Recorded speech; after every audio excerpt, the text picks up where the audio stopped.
रजनी को बचपन से ही पेंटिंग का बहुत शौक था। वो हमेशा से ही पेंटर बनना चाहती थी, पर उसके माँ और पिताजी ने उसको कभी भी इस चीज के लिए सपोर्ट नहीं किया और उसकी शादी नीरव से हो गई। नीरव रजनी को बहुत प्यार करता था, पर रजनी हमेशा चुपचाप ही रहती। वो इस शादी से खुश नहीं थी। वो ये शादी नहीं करना चाहती थी। उसे तो हमेशा से पेंटर जो बनना था।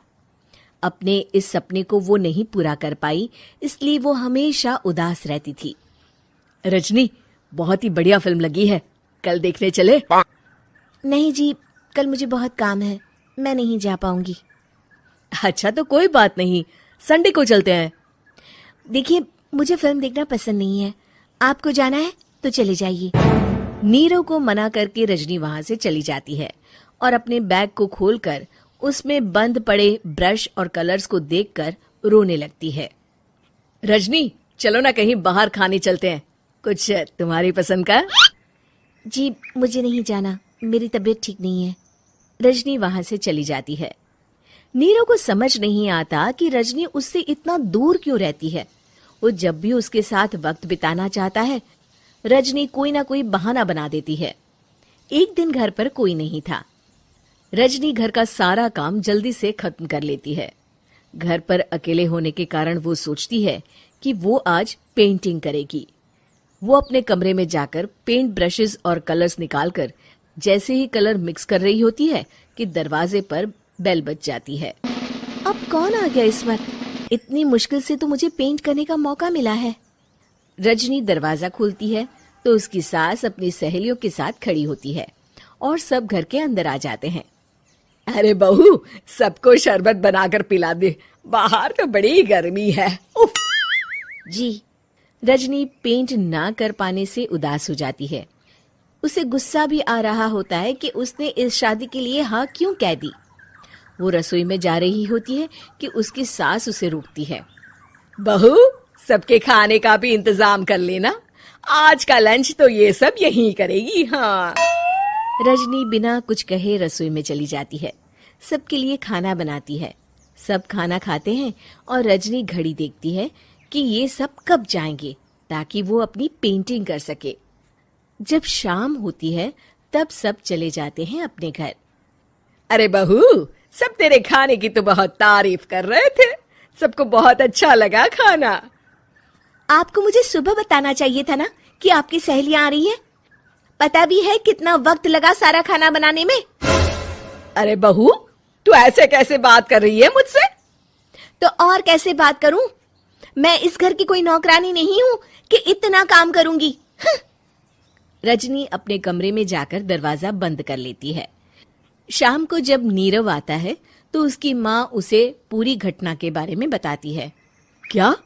रजनी ने आपसे इस तरह बात की माँ? हाँ, और पता नहीं उसे क्या हो गया है, शाम से बाहर भी नहीं आई है। मैंने तो कई बार आवाज दी, खाना भी नहीं खाया उसने। तू ही बात करके देख ले बेटा। नीरव अपने कमरे का दरवाजा खटखटाता है। रजनी, दरवाजा खोलो, मैं हूं। रजनी दरवाजा खोलती है और फिर वापस जाकर अपने बिस्तर पर लेट जाती है। रजनी, माँ से बात करने का ये क्या तरीका है? मैंने कोई गलत बात नहीं की है। अरे तुम क्यों ऐसे बर्ताव कर रही हो सबके साथ? क्या तुम इस शादी से खुश नहीं हो? रजनी कुछ नहीं बोलती। अरे बताओ मुझे रजनी, क्या ये शादी तुम्हारी मर्जी के खिलाफ हुई है? हाँ, मैं ये शादी कभी नहीं करना चाहती थी। तुमसे क्या, मैं किसी से भी शादी नहीं करना चाहती थी। रजनी रोने लगती है। चुप हो जाओ रजनी, बताओ मुझे, तुम क्यों नहीं करना चाहती थी शादी? रजनी बेड के नीचे से अपने पेंटिंग्स, कलर्स, ब्रश, पेपर्स निकालती है। इतने में उसकी सास भी कमरे में आ जाती है। ये देख रहे हो, ये थे मेरे सपने।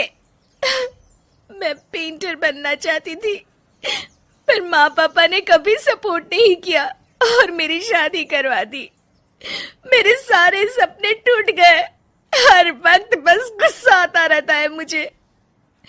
मैं जानती हूँ कि आप लोगों की इसमें कोई गलती नहीं है, पर मैं क्या करूं, मुझे समझ में नहीं आता।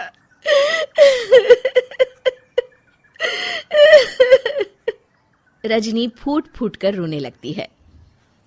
मुझे माफ कर दीजिए, आप दोनों के साथ मैं बहुत बुरा बर्ताव कर रही हूँ। अरे रजनी बेटा चुप हो जाओ तुम। नीरव पानी लेकर आता है। ये लो पानी पियो और शांत हो जाओ। रजनी पानी पीती है और उसकी सास पेंटिंग्स देख रही होती है। अरे नीरव, हमें तो पता ही नहीं था कि हमारी बहू कलाकार है। अरे कितनी अच्छी पेंटिंग्स बनाई है, देखो तो। ये वाली तो मैं अपने कमरे में ले जाऊंगी। आपको ये पेंटिंग्स अच्छी लगी? अच्छी नहीं, बहुत अच्छी लगी। और तुमने हमें बताया क्यों नहीं? तुम जब चाहे पेंटिंग कर सकती हो रजनी। हम तुम्हारे सपनों को पूरा करने में तुम्हारा पूरा साथ देंगे। हाँ बेटा, हम कला की कद्र करते हैं। हम कलाकार तो नहीं, पर मुझे गर्व है कि मेरी बहू एक कलाकार है। रजनी, नीरव और सास तीनों हंस पड़ते हैं।